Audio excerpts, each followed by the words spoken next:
Hi, this is Jan here from filmdev.com, and today I'm testing the Rode Wireless Go wireless lavalier system.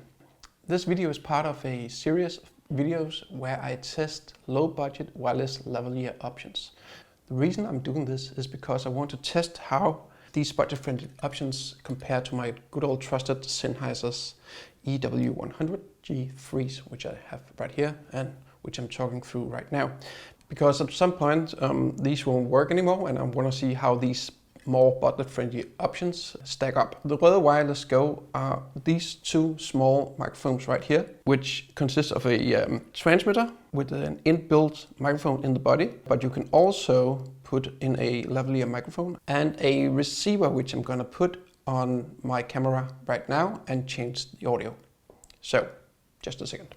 Okay, so now I'm talking through the Rode Wireless Go inbuilt microphone in this transmitter unit. The first thing I noticed was that it's, even though it's a light build, it's still a bit heavy, so it kind of pulls down in my shirt a bit.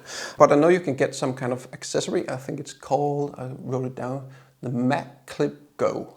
It's a magnet that you put under your shirt, and then you just put this on top, and that should fix the problem. Okay, so let's talk a little bit about the Rode Wireless Go in more detail. They are available in black and white, and I got the white ones because a big black box is not that pretty to look at. It consists, as I said, of a transmitter with the inbuilt microphone over there and a receiver unit. They only weigh about 30 or 31 grams each. Okay, so the Rode Wireless Go uses the 2.4 GHz band. This band is optimized for shorter ranges in environments where there are a lot of Bluetooth or Wi-Fi going on.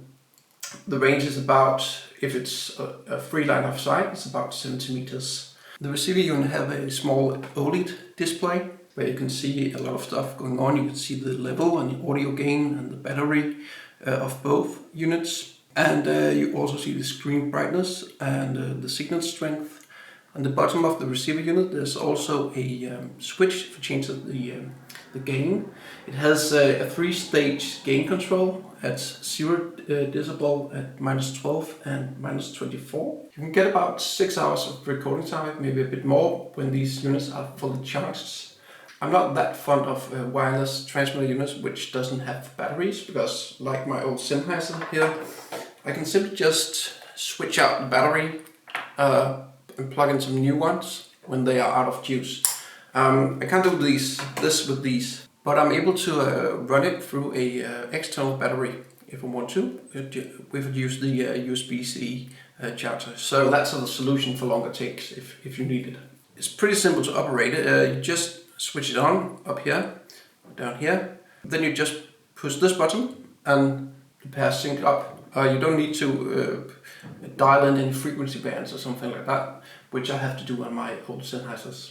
In my experience, it takes about 2 to 3 seconds for these to automatically pair themselves with each other. They are constructed with a clip on the back, which fits nicely into your camera's hot shoe. So it's easy to mount on top of your camera. And the transmitter has a clip as well that you can put on your talent's belt or something like that. If you want to use this for like an interview on the street or something like that, you can. Rode makes some kind of microphone, so you can just plug in the receiver unit into the microphone handle, and then you can use it as a handheld microphone, which is really cool, I think. It comes with this small protective case. I also got this case, which I'm not sure was a mistake, but it says Keep Drum Musikinstrumente and Studio Equipment. That's like 2 different languages right there, which is pretty annoying actually. But I'll just throw that one away. It also comes with this small purse and 2 USB cables, USB-C cables so you can easily recharge the batteries.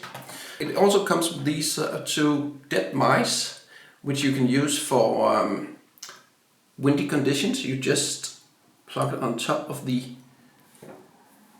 microphone like that on the transmitter unit, and you're good to go in windy conditions.